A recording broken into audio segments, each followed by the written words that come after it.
Hello दोस्तों, polity की series में आज हम चैप्टर नंबर 53 जिसमें हम अटॉर्नी जनरल के बारे में देखते हैं। तो उसके बारे में आज का ये डिस्कशन होने वाला है। तो एज़ यूजुअल इस पूरे डिस्कशन को दोस्तों हम छोटे छोटे सबहेडिंग्स के थ्रू समझेंगे, जिसमें हम सबसे पहले देखेंगे कुछ बातें जो हमारे कॉन्स्टिट्यूशन में मेंशन है रिगार्डिंग अटॉर्नी जनरल। उसके बाद हम देखेंगे किस तरीके से अटॉर्नी जनरल का अपॉइंटमेंट होता है, इनका टर्म कितना होता है। फिर हम देखेंगे कि हमारे कॉन्स्टिट्यूशन ने इनको कौन कौन से ड्यूटीज़ और फंक्शंस दिए हैं। फिर हमारे कॉन्स्टिट्यूशन के अकॉर्डिंग इनको कौन कौन सा राइट्स है और उन राइट्स के लिमिटेशंस क्या क्या हैं। साथ ही साथ हम देखेंगे हमारे देश के अंदर गवर्नमेंट ऑफ इंडिया के अदर लॉ ऑफिसर्स के बारे में, जिनको हम सॉलिसिटर जनरल ऑफ इंडिया कहते हैं, या अटॉर्नी जनरल से अलग होते हैं, ये आप देखेंगे। तो इसके बारे में भी हम बात करेंगे। तो आई एम योर दोस्त Rahul Sharma and I welcome you all to Rahul Sharma education. सबसे पहले दोस्तों हम अटॉर्नी जनरल के बारे में कुछ बातें देखते हैं जो हमारे कॉन्स्टिट्यूशन में मेंशन्ड है। तो सबसे पहली चीज़ जो आपको ध्यान में रखनी है कि हमारे कॉन्स्टिट्यूशन का आर्टिकल 76 जो है वो अटॉर्नी जनरल के बारे में बात करता है। और अटॉर्नी जनरल हमारे देश के अंदर हाईएस्ट लॉ ऑफिसर होता है, ये आपको ध्यान में रखना है। अब हम बात करेंगे इसके अपॉइंटमेंट की और इसके टर्म की। तो अटॉर्नी जनरल का अपॉइंटमेंट प्रेसिडेंट करता है। करंटली आप देखेंगे आर वेंकटरमणी जो हैं वो हमारे देश के अटॉर्नी जनरल हैं। इसके क्वालिफ़िकेशंस की बात करें तो सबसे पहला क्वालिफ़िकेशन इसका ये है कि इनको जो है वो सिटीज़न ऑफ इंडिया होना चाहिए, ठीक है। उसके अलावा सिटीज़न ऑफ इंडिया होने के अलावा जो है वो हाई कोर्ट का या तो जज होना चाहिए 5 साल तक, या फिर हाई कोर्ट का एडवोकेट होना चाहिए 10 साल तक। इन दोनों में से कोई एक क्वालिफ़िकेशन होनी चाहिए। तीसरी क्वालिफ़िकेशन इसकी ये है कि वो प्रेसिडेंट के ओपिनियन में एक इमिनेंट ज्यूरिस्ट होना चाहिए। तो इन तीन क्वालिफ़िकेशंस के थ्रू जो है कोई भी पर्सन अटॉर्नी जनरल के पोस्ट पे अपॉइंट हो सकता है। अगर हम अटॉर्नी जनरल के टर्म की बात करें तो कॉन्स्टिट्यूशन ने इसका कोई भी टर्म फिक्स नहीं किया है। अटॉर्नी जनरल प्रेसिडेंट के प्लेजर तक अपना ऑफिस होल्ड करता है, लेकिन वो प्रेसिडेंट को रिज़ाइन भी कर सकता है, ये आपको ध्यान में रखना है। कन्वेंशनली होता क्या है कि जब भी कोई गवर्नमेंट रिज़ाइन करती है या जब भी कोई गवर्नमेंट रिप्लेस होती है तो अटॉर्नी जनरल भी खुद ही रिज़ाइन कर देता है, बिकॉज गवर्नमेंट की एडवाइस पे ही अटॉर्नी जनरल को अपॉइंट किया जाता है। अब इनको रिमूव करने का जो ग्राउंड है और प्रोसीजर है, इन दोनों में से कुछ भी हमारे कॉन्स्टिट्यूशन में मेंशन नहीं है, ये आपको ध्यान में रखना है।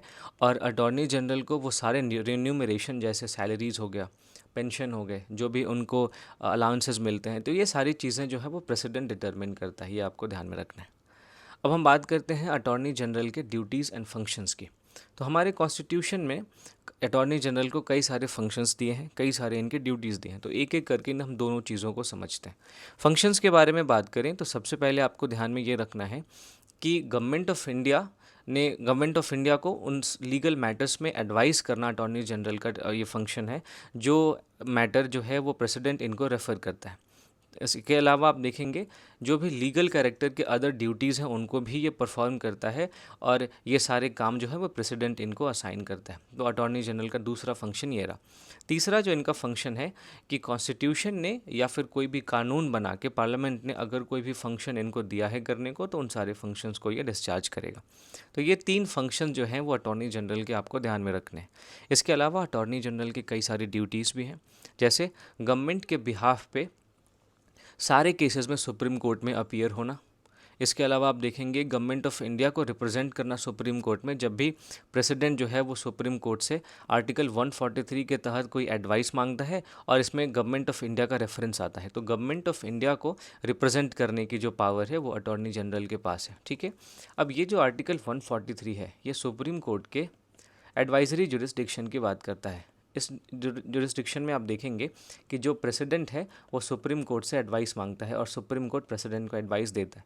लेकिन आपको ध्यान ये रखना है कि ये एडवाइस जो है वो प्रेसिडेंट के ऊपर बाइंडिंग नहीं है। प्रेसिडेंट चाहे तो इस एडवाइस को मान भी सकता है और नहीं भी मान सकता।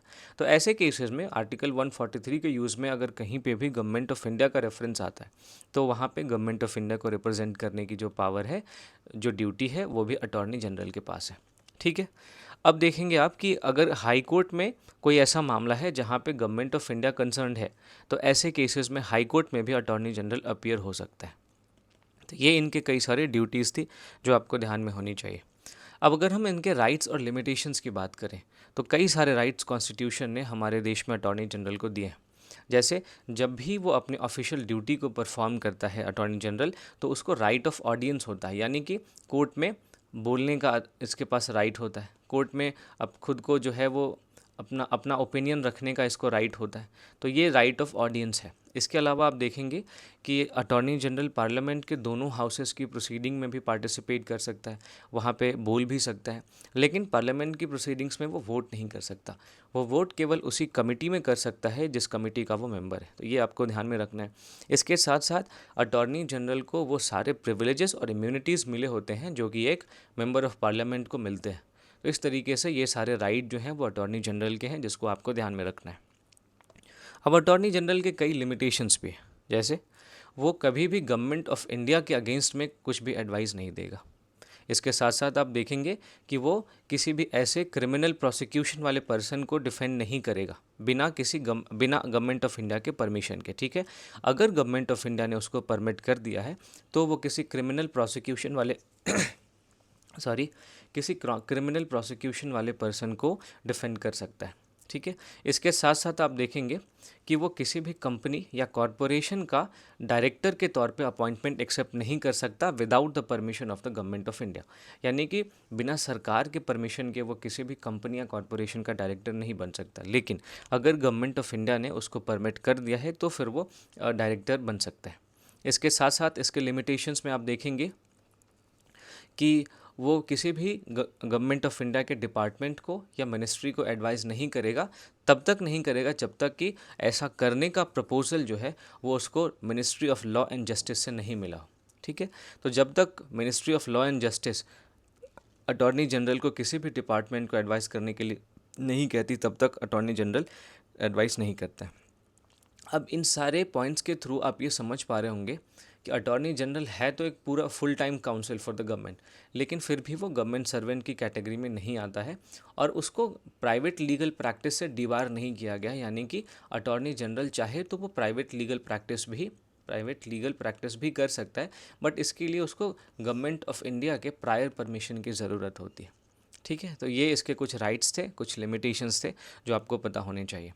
अब हम बात करते हैं सॉलिसिटर जनरल ऑफ इंडिया के बारे में। देखिए, हमारे देश के सरकार के अटॉर्नी जनरल के अलावा भी कई सारे लॉ ऑफिसर्स होते हैं जिनको हम सॉलिसिटर जनरल ऑफ इंडिया या फिर additional solicitor general of India कहते हैं। ये दरअसल अटॉर्नी जनरल के ऑफिशियल रिस्पॉन्सिबिलिटीज़ में इनको असिस्ट करते हैं, यानी अटॉर्नी जनरल की हेल्प के लिए सॉलिसिटर जनरल होता है। अब अटॉर्नी जनरल का तो मेंशन हमारे कॉन्स्टिट्यूशन के आर्टिकल 76 में है, but solicitor general of India का कोई भी मेंशन हमारे कॉन्स्टिट्यूशन में नहीं है।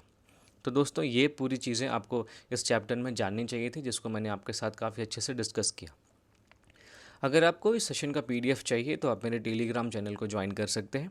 इसका लिंक आपको वीडियो के डिस्क्रिप्शन में मिल जाएगा। साथ ही साथ दोस्तों, जाने से पहले अगर आपने वीडियो को लाइक नहीं किया है तो लाइक कर दीजिए, चैनल को सब्सक्राइब नहीं किया है तो सब्सक्राइब कर लीजिए। मिलता हूँ आपसे अगले वीडियो में, तब तक के लिए थैंक यू फॉर वॉचिंग।